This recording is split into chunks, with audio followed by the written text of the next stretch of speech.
ये मुतालबा किया गया कि पीटीआई अगर माफ़ी मांगे तो फिर मुज़ाकरात हो सकते हैं। आप समझते हैं कि माफ़ी का मुतालबा बतौर स्पीकर आपके नज़दीक ये दुरुस्त था और ये कितना संजीदा मामला है?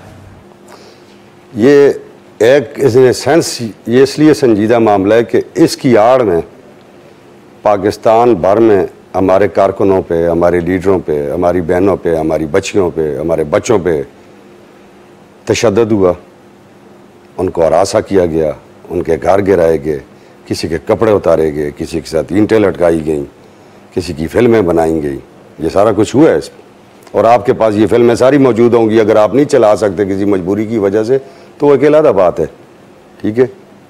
और ये याद रखें कि आपकी ड्यूटी भी वही है, हमारी ड्यूटी भी वही है। हम ग्राउंड पे होते हैं, आप कैमरे के साथ होते हैं, आप बात के साथ होते हैं, ठीक है।